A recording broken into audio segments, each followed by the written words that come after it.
You know that dog sleeping on your couch right now? Well, its ancestors weren't just pets. Nope. They were seen as gods, as omens, and even as guardians of the afterlife. The bond we have with dogs is way deeper than just companionship. It's a story that's written in magic, in fear, and right on that misty line between our world and the next. So today, we're going to journey back to old Europe to explore three powerful ideas about dogs that might just change the way you look at your own four-legged friend. We're going to look at them as heroic companions, the kind whose loyalty created legends. Then we'll dive into the spooky side, spectral guardians of the supernatural. And finally, we'll see them as guides, standing at the very crossroads of life and death. All right, our journey starts in ancient Ireland. And this was a place where a man's honor and his hound's reputation were basically the same thing. In the warrior culture of the Celts, dogs weren't just animals, not at all. They were titans, living symbols of power and just absolute unwavering loyalty. And the titan among titans, that would be the Irish wolfhound. I mean, look at these gentle giants. They were revered not just for being amazing hunters, but as living, breathing monuments to valor. You just can't tell the story of Ireland's greatest heroes without talking about the fierce, protective spirit of this incredible breed. And this brings us right to the origin story of Ireland's greatest hero. So picture this. A young boy named Satanta, in a desperate move to save his own life, kills a ferocious guard dog. He's absolutely rocked with guilt, and he makes a vow to the dog's owner. I will be your hound. And in that one moment, Satanta is gone. He's reborn as Cuchulainn, the Hound of Coolin, and his destiny is forever locked with the spirit of that dog he had to replace. So we're leaving the heroic tales of Ireland, and our journey is taking a turn into the spooky, misty landscapes of Wales. This is a place where the fog just clings to the mountains, and out of that fog comes one of the most chilling canine legends in all of history, the Hounds of the Otherworld. These are the Cún Annan, and look, they're not flesh and blood, they're pure spirit. You can tell by their ghostly white fur and those blood-red ears. They're the hounds of the wild hunt, and their job is to gather the souls of the dead for their master, the king of the otherworld. But here's the truly unnerving part. The Cún Annan have this bizarre acoustic trick. When they are right on top of you, their howls sound like little dogs yapping, trying to trick you into coming closer. But as they move away from you, the sound gets louder and louder until it's this deafening, soul-shaking howl that echoes for miles. It's a sound literally designed to confuse you and terrify you. And leading this whole terrifying chase, it's often Malt Yanos, which means Matilda of the Night. She's this wild, fearsome figure who was cursed to hunt forever. You can think of her as the untamed, raw power of the Welsh landscape itself, a furious force of nature leading a pack of ghost dogs. Now we're hopping over to England, and this is where the folklore gets complicated. There's this fascinating contradiction. The spectral dog here is like a mirror for humanity.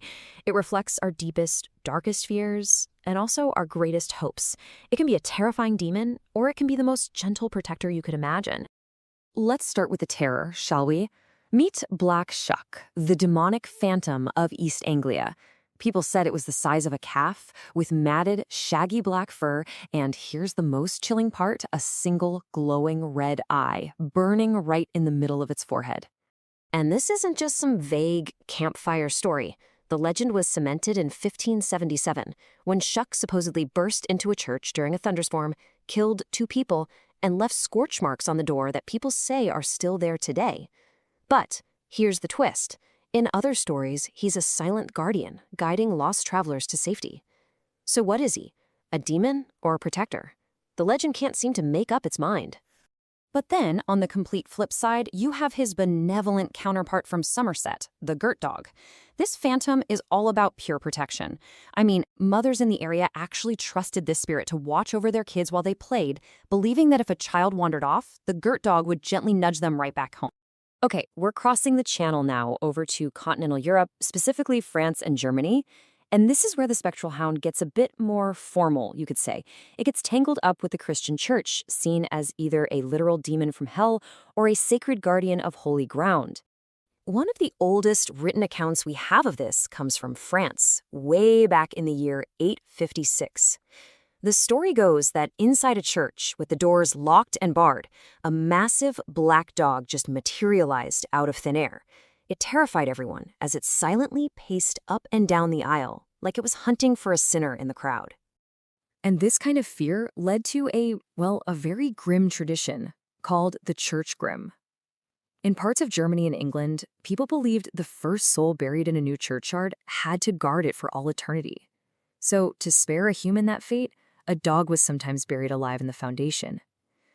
It's a terrible thought, but the belief was that its spirit would be bound to the church forever, as its supernatural protector against evil.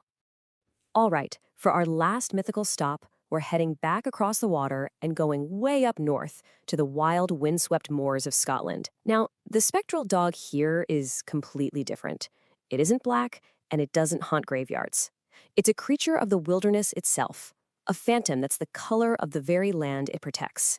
So, meet the Kuseth, a huge, silent dog with shaggy, dark green fur.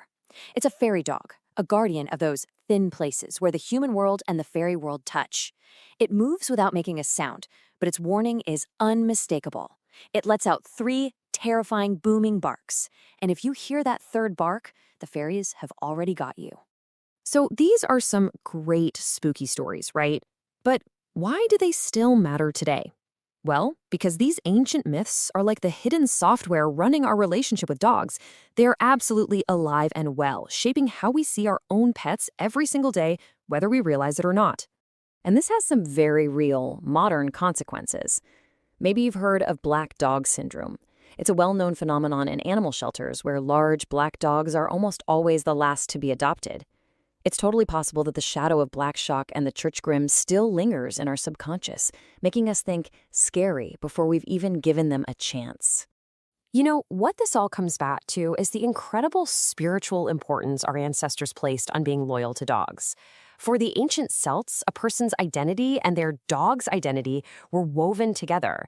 So to betray your dog wasn't just a cruel thing to do, it was like an act of spiritual suicide. It was a betrayal of your own honor, the very core of who you were. And we have to give a huge shout out for this whole fascinating trip through folklore. It all comes from the fantastic work being done over at Doggozilla magazine, who are bringing all these ancient stories back to life. So, next time your dog stares intently at an empty corner of the room or nudges you protectively, don't just dismiss it. See them for what they really are, the descendants of heroes and phantoms and guardians. These myths prove they've been protecting our souls for a very, very long time. Which leaves us with one final thought to chew on. Who or what is guarding your crossroads?